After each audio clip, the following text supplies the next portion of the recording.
തെരഞ്ഞെടുപ്പ് പരിശോധന കർശനമാക്കിയതോടെ സംസ്ഥാന അതിർത്തിയിൽ വൻ പണവേട്ട. മലപ്പുറം വഴിക്കടവ് എക്സൈസ് ചെക്ക് പോസ്റ്റിൽ കെഎസ്ആർടിസി ബസ്സിൽ കടത്തുകയായിരുന്ന 62.67 ലക്ഷം രൂപയുമായി തമിഴ്നാട് സ്വദേശി പിടിയിലായി.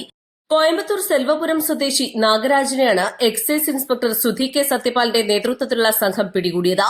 തെരഞ്ഞെടുപ്പിന്റെ മുന്നോടിയായി രാവിലെ 7:10 എക്സൈസ് വിഭാഗം ഗൂഡല്ലൂർ പെരിന്തൽമണ്ണ റൂട്ടിലെ കെഎസ്ആർടിസി ബസ്സിൽ പരിശോധന നടത്തുകയായിരുന്നു. എക്സൈസിന്റെ പരിശോധനയിൽ പരിഭ്രാന്തനായ നാഗരാജിനെ കൂടുതൽ ചോദ്യം ചെയ്തപ്പോഴാണ് പണം കണ്ടെടുത്തത്. 500 രൂപ അടങ്ങിയ 50,000 രൂപയുടെ 125 കെട്ടുകളും 200 രൂപയുടെ 17,800 രൂപ അടങ്ങിയ ഒരു കെട്ടുമാണ് ഇയാളിൽ നിന്ന് കണ്ടെടുത്തത്. ആകെ 62,67,680 രൂപയാണ് ഇയാളിൽ നിന്നും കണ്ടെടുത്തത്. പ്രാഥമിക ചോദ്യം ചെയ്യലിൽ ഇയാൾ കൂടുതൽ കാര്യങ്ങൾ വെളിപ്പെടുത്തിയിട്ടില്ല. സ്വർണ്ണപ്പണിക്കാരനാണ് നാഗരാജ്. എഴുത്ത് ലോട്ടറിയുമായി ഇയാൾക്ക് ബന്ധമുണ്ടോ എന്ന് പരിശോധിക്കുന്നുണ്ട്. പ്രതിയെയും പണവും എൻഫോഴ്സ്മെന്റ് വിഭാഗത്തിന് കൈമാറുമെന്ന് ഇൻസ്പെക്ടർ പറഞ്ഞു.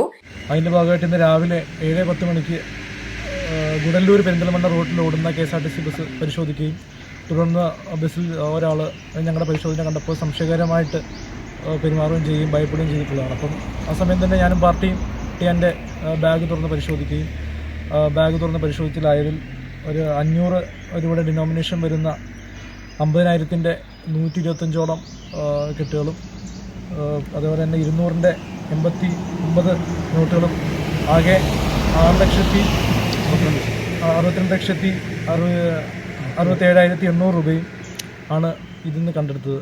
ഇൻസ്പെക്ടർക്ക് പുറമെ excise preventive officer P Pramod, civil excise ഓഫീസർമാരായ N Sharif, A Vishnujith, PM Sanu എന്നിവരും പരിശോധനയിൽ പങ്കെടുത്തു. East live, Edakkara.